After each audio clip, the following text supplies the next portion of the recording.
In this tutorial, we will learn how to evaluate a 2x2 mixed factorial design using an independent samples t-test in R. So before we begin, make sure that you've opened up RStudio, and as an initial step, go to File, New File, RScript to open up your RScript file or RScript editor as you might call it. And one of the first things that I'm going to enter in here is just make a note about what this tutorial is about. So it's going to be evaluating a 2x2 mixed factorial design using, and I'll return to another line, an independent samples t-test. So this is somewhat of a statistics hack or workaround. So conventionally, you could test a 2x2 mixed factorial design using a 2x2 mixed factorial analysis of variance, or Anova. And so what do I mean by mixed factorial? Well, I mean that there are at least two factors, where the factors you can think of as being independent variables, as in the context of analysis of variance or Anova. And by mixed, I mean that at least one of them is a within subjects variable, meaning that it's a paired data for that person. So you could think, for example, repeated measures, so a pre-test and a post-test that are completed by the same individuals. So each individual has a pre-test and a post-test. Well, that would be an example of paired data right there. So the pre-test and post-test could be thought of rather as a within subjects factor. And then you could also have the between subjects factors. So a mixed factorial also has at least one between subjects factor variable, which would be, for example, whether or not someone was randomly assigned to participate in either the new training condition or the old training condition, where condition might be your between subjects factor variable, okay? And so I'm giving this to you in the context of a pre-test, post-test with control group design. And so it's often useful to think about this in terms of cells or unique conditions. So for instance, you have the first, we can say our within subjects factor is going to be that pre-test, post-test factor. Okay, so the one that is within subjects, everybody has a pre-test and a post-test that participates. Now, our between subjects in this training example, the factor is going to be the condition variable. So in this case, let's say new versus old training condition. So in this case, everybody has a pre-test and post-test, therefore within subjects factor. For this factor, the between subjects factor condition, you either complete the new training or the old training. No one does both. Okay, so this would be an example of a 2x2 mixed factorial Anova. So where does the 2 stand for? Okay, so each numeral here represents a unique factor. So this is factor 1, factor 2. And the value of each numeral here represents how many levels that each one of these factors has. So pre-test, post-test, 2, new, old, 2. So 2x2 mixed factorial design. Now, when we have what's called a balanced design, meaning that each unique condition, or when you look through the 2x2 cross-section of different combinations, that each one has the same number of cases within it, or observations, however you want to call it. In this case, it's employees. Okay, so for example, in our case, we have, let's see, condition 1, or unique, let's see, cell, let's call this cell 1 actually. We have those who were in the new training condition, and then we also have their pre-test scores. Okay, so that's cell 1. Cell 2, let's say old condition and pre-test scores. Cell 3 is going to be new condition and, let's say, post-test. And then cell 4, and you get 4 cells, 2 times 2, 2x2 is 4. And cell 4 is going to be old condition and post-test. So what we can see here is that each person is going to have a pre-test and post-test. So either they had a pre-test and then went to the new training condition, and then they had a post-test after going through that new training condition, so cells 1 and 3, or they did a pre-test and went to what was considered the old training condition, and then after completing that old training condition, did the post-test here. Okay, so what we mean by equal cells is that we would have the N, or capital N, would be equal for each one of these cells. Okay, so that's one of the assumptions. Now, in terms of the statistical assumptions, these are actually going to be the same because what we're going to do in this case is use an independent samples t-test with a different score outcome variable. And so these will be the same as with an independent samples t-test, okay? So that's important to remember. And so the first one, if just to a quick refresher, is that we have the outcome variable, it normally distributed in each level of categorical predictor variable. Okay, and our predictor variable in this case is going to be the condition, the training condition variable, either new versus old. Okay, so the outcome variable will actually be a different score that we'll create in a second. Post-test minus pre-test creates a different score. Okay, and then also equal variances, sometimes called homogeneity of variances or homogeneity of variances between levels of categorical predictor variable. Okay, and this is the equal variances for that outcome variable of interest. Okay, so these are two statistical assumptions. All right, so now let's get into it. So the first thing we're going to do is set our working directory. And we're going to use, in this instance, I'll use the setwd function from base R, and the name of my working directory folder is hdrive R workshop. You can see it's already set here, but I'm going to set it again just to be sure. Click run there, and we see that indeed it is set correctly. You could go to session, set working directory, and choose directory if you wish to set it using drop-down menus. And remember, your working directory folder is wherever you've saved the data that we're going to be using for this tutorial. Now, the data we're using for this tutorial, here's my R workshop folder from my H drive. The name of the data file is training evaluation underscore pre-post control. Okay, so this signifies we have a pre-test, post-test, and control group design, or in other words, this is going to be a 2x2 mixed factorial design. Okay, so I copied that so I can paste it in just a second, because the next thing I want to do is read in data. And if you haven't already, make sure that you've accessed the install.packages function, or you've used the install.packages function to install the reader function, which is, or the reader package rather, and the reader package is what we're going to use, specifically one of its functions, to read in our data.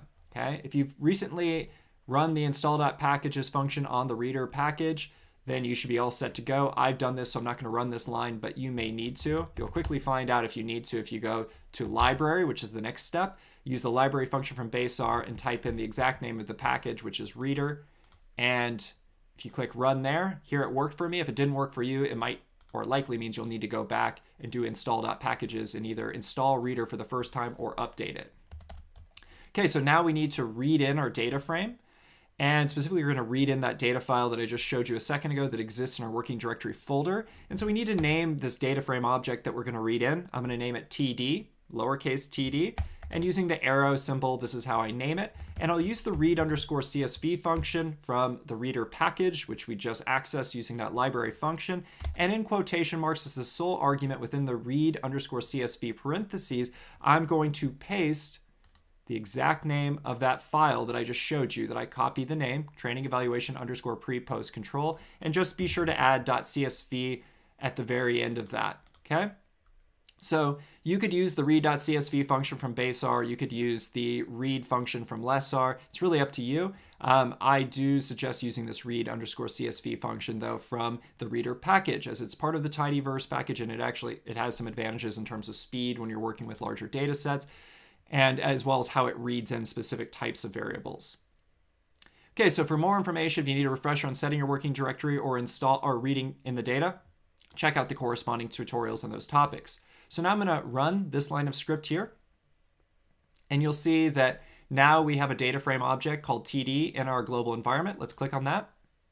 And so you can see you have 4 columns which correspond to 4 variables. One is a unique employee identifier. We won't be using that in this example here, but we will be using the condition variable and the pre-test variable and the post-test variable. Condition variable is going to be this is our between subjects factor here. So you can see that there's 50 people in the data frame. They either participated in the new or the old training program, but no one participated in both, okay? Then we have our pretest and post-test, and together these are going to comprise our within subjects factor. Okay, so this is repeated measures, meaning each person, so employee 26, they participated in the new training condition, but they took both the pretest and the post-test. So this is dependent or paired data here. Okay. All right, so the next thing that we want to do, now that we've read in the data, is create a difference score variable. And this is part of that statistics hack here, score variable. And this is actually going to be computing post-test minus pre-test scores and creating a new difference score variable that is the outcome of that subtraction. Okay. And so we are going to need to name this new variable. But first we need to say, okay, what data frame is this new variable going to be attached to? Well, we'll say the TD data frame, which is what we're working with here and what we named. And you add the $sign to say that this new variable that I'm about to type now is going to be attached or added to this existing data frame. I'm going to call it diff, DIFF for difference score. Okay. And so here we've attached that. Now we'll use the left-handed arrow to specify, well, what does this difference score actually consist of? Well, we'll again do TD, the name of our data frame, and post-test is the name of the variable of interest, okay? Again, using the $sign to say that this post-test variable is attached to the TD data frame, and then the minus symbol. And then we will do TD, name of the data frame, $sign, and pretest. Okay, make sure you capitalize the P and the T in both post-test and pretest. And what you're seeing here is we're taking post-test minus pretest score for each individual and creating a difference score for each individual. So this difference, the diff variable is a new variable we're adding to our data frame. How do we know? Well, let's run this line and I'll show you. Okay, so now that we've run it, let's click on our data frame name and our global environment again. And now you see we have a fifth column here, which corresponds to the difference score variable. And here you can see the first person, employee 26, who participated in the new training condition, there is a 25-point difference between their pretest and their post-test. So 66 minus 41 is 25. So this means an increase from before to after training and whatever this assessment is measuring for this particular training evaluation. Now, if you scroll down, you also see there was someone who got a -4 here. This actually means that this person, as you can see here, their score went down. So positive values mean scores went up. Negative values mean scores went down, okay? And if you saw 0, it would mean no change. So this person right here, no change. They got a 59 on the pretest, 59 on the post-test. Okay, so we've created this variable. The next thing that we need to do is test those statistical assumptions. So test statistical assumptions. And one thing that we can do this is visually do this. It's not a super rigorous test or very stringent, but it does give us an idea of the distribution of this difference score variable, as well as the variances. And so to do so, we're going to make sure that we've installed the lessr package. And I've recently installed this. It's lessr with a capital R.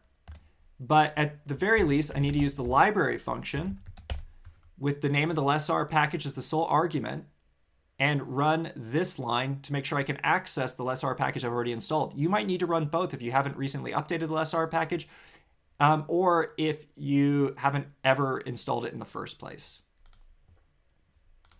Okay, so we are going to use the plot function with a capital P from lessr, and we're going to create a Violin box scatter plot or a VBS plot to visualize the distribution and the equality of variances assumptions. So the first thing that we're going to do is type in the name of the variable of interest, the continuous variable, which in this case is our outcome variable, which is diff. So we created that diff variable here, which is our difference score variable. That's our first argument. Our second argument, and we separate this with a comma here, is data equals, and TD, the name of our data frame object here, comes after data equals. And then we're going to use by one equals. And by one equals is going to plot this difference score variable by levels of a categorical or nominal other variable. In this case, this other variable is our categorical or nominal predictor variable, which is our condition variable, condition with a capital C. Okay? So this comes from our data frame as well. This is whether people are in the new versus old training program. I'm going to expand my window a little bit here so you'll be able to see it. And now I'm going to run this line here. Okay, so this isn't super clear here, but you do get an idea. Here's the difference, the distribution of the difference score variable we created for those who participated in the new training condition and those participated in the old training condition. And we have the VBS plot, the Violin box scatter plot here. Now, this might not look super normal here, but this is actually pretty good. And we see the variances seem to be of the distribution, just eyeballing it, look pretty close. Not, again, pretty superficial observation here. And we'll actually do a more formal statistical test as part of the t-test function in just a second. And so that brings me to the next step here. So let's say, okay, initially this looks pretty good. Looks like we have equality of variances between these two levels of this predictor variable here condition, as well as the distributions look relatively normal. Let's proceed with the independent samples t-test with difference score outcome. Okay, this is where we're going to plug in our difference score here. So the name of the function is t-test, all lowercase from less r. So we, like the plot function, the t-test function comes from less r. So the first thing we need to do is specify our regression model, or rather our t-test model here. And it is diff, and then use the tilde, and then condition. Okay, so what this is saying is that with the tilde, anything that's left to the left of the tilde is your outcome variable. Anything to the right of the tilde symbol is your predictor variable. This is our categorical or nominal predictor variable condition, and our outcome variable is the difference score. Again, this is a statistics hack for doing a 2x2 mixed factorial design or evaluating it, as opposed to using a 2x2 mixed factorial Anova. This can sometimes be a little bit easier to interpret, and it's appropriate when you do have that balanced group design like I showed you earlier, I explained earlier. Okay, so first argument is the model. Second argument, data equals the name of the data frame to which both of these variables, condition and diff, belong to. And then the third argument, let's just put in, for good measure, paired equals false to indicate that the data are not paired, meaning that the condition, this predictor variable here, is a between subjects factor, okay? And so paired equals false, meaning we want to run an independent samples t-test. Okay, now let's run that line. You get your output here in terms of a plot, but let's focus on the written output here, and we'll move through this relatively quickly. If you need more time going through this, check out the independent samples tutorial, independent samples t-test tutorial. This is just an extension of this tutorial using different scores, the outcome. Okay, so the first section is description or descriptive statistics. We see the difference variable for the new training condition, 25 people. Difference for old training condition, 25 people. And because everybody took both the pretest and the post-test, and we have 25 in each level, the between subjects variable, this means we have a balanced groups design here, okay? When we think about that 2x2 table of cells that I showed you above. Okay, so here we have the mean difference. The mean difference score for the new training condition is 22.04. The mean difference score for the old training condition, those who participated in that, is 13.28. So just descriptively, this is not an inferential statistic here, but if we're just describing this, this shows that, at least descriptively, people who participated in the new training group, that their pretest actually increased from pretest to post-test. Okay, so their scores on those assessments increased from pretest to post-test. Now, then we can see that the same thing, they increase for the old training condition, but we see a greater increase for the new training condition and participants or trainees or employees or whatever you want to call them. Here we also have the standard deviations. Okay, and then this is the difference between these two means here, so 8.76.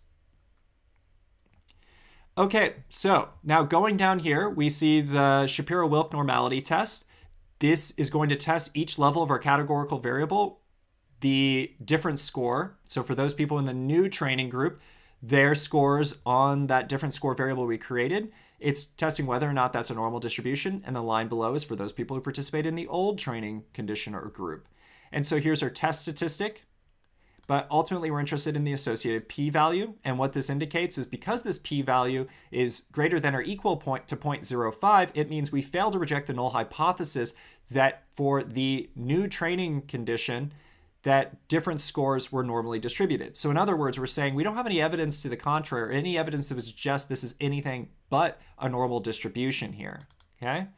So we have, in other words, we can say that, okay, we met that distributional assumption of a univariate normal distribution for those who participated in the new training group with respect to that outcome variable, which is that difference score variable we created. And we see the same thing when we run this test for the old training group here. Again, the p-value is equal to or greater than 0.05, where 0.05 is the conventional two-tailed alpha that we often use. And so again, we have no evidence that suggests that this is anything other than a normal distribution. So what this is saying, these statistically significant findings are actually, you could think of it as a good thing in this context when we are trying to meet the assumptions of, or trying to verify that we have normal distributions for each level of that categorical predictor variable.